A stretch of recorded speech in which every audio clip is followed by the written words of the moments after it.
It's always interesting listening to people talk about what hip hop is when they weren't even born when it started. They go on podcasts every day claiming to know everything about it and positioning themselves as its spokespersons, yet they can't seem to make it work for themselves. Anything poor people create that starts making money for people who care more about profit than the culture itself eventually gets distorted from its original purpose. The elements of hip hop were simple. In the 60s and 70s, we were outside. We knew our neighbors. We played games in the streets.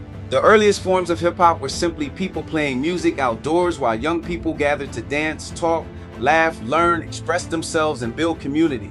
As hip hop developed, DJs started collecting records and playing music for the people in their neighborhoods. Everything was organic. Dances began to have names. People became identified by those dances.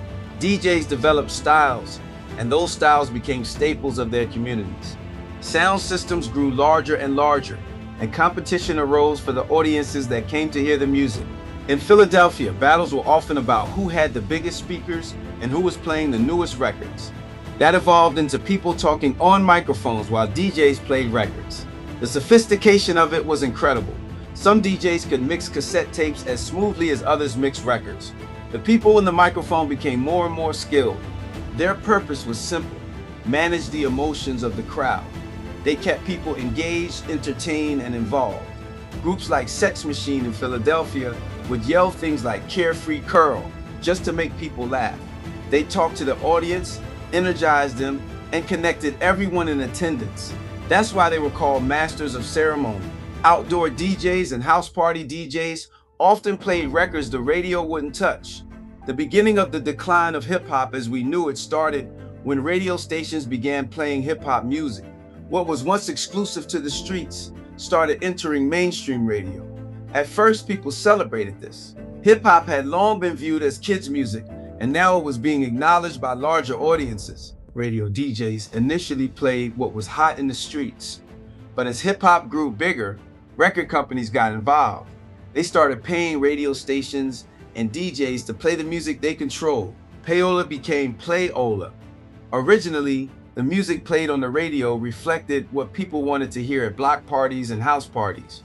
Over time, it became a reflection of what major labels wanted people to hear.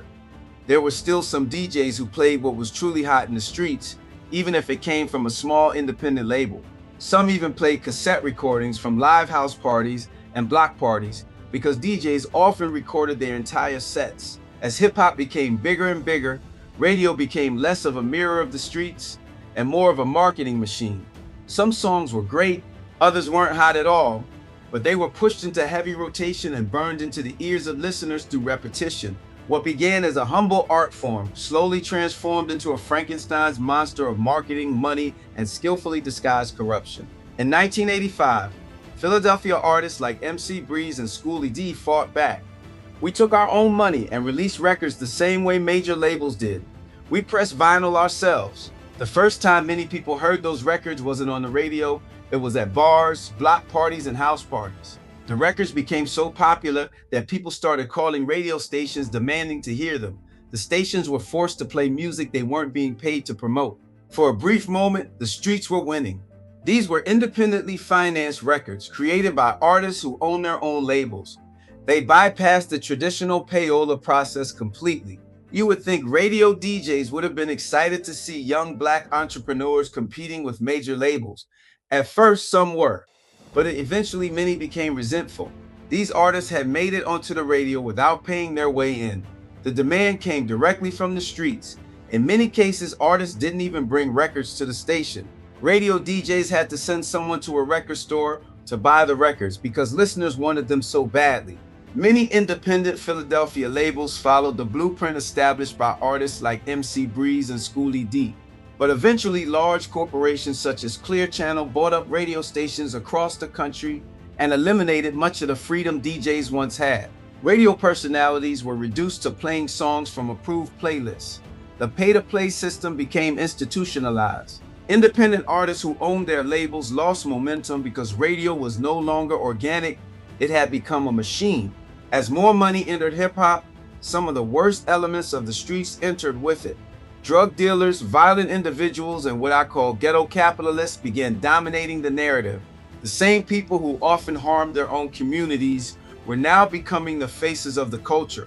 Violence became so common that many people were afraid to attend block parties and house parties. The fear of losing your life eventually helped destroy many of the spaces where hip-hop had originally flourished.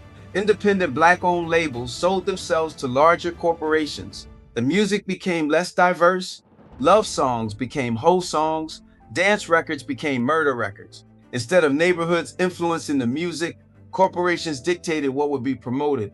Too often, the music reflected the worst of us rather than the best of us. Artists were increasingly replaced by characters built around violence, anger, narcotics, and destructive competition. Gangster rap became the longest-running dominant style in hip-hop history. Today, however, listeners seem increasingly tired of that narrative.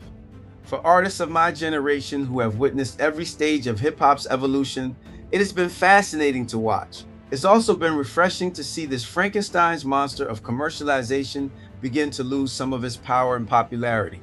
My hope is that whatever comes next causes less pain, less division, and less anguish. I hope it inspires creativity, community, entrepreneurship, and joy. Most of all, I hope it brings people back together. Because that's what hip-hop did in the beginning. I'm MC Breeze, classic Philadelphia hip-hop pioneer.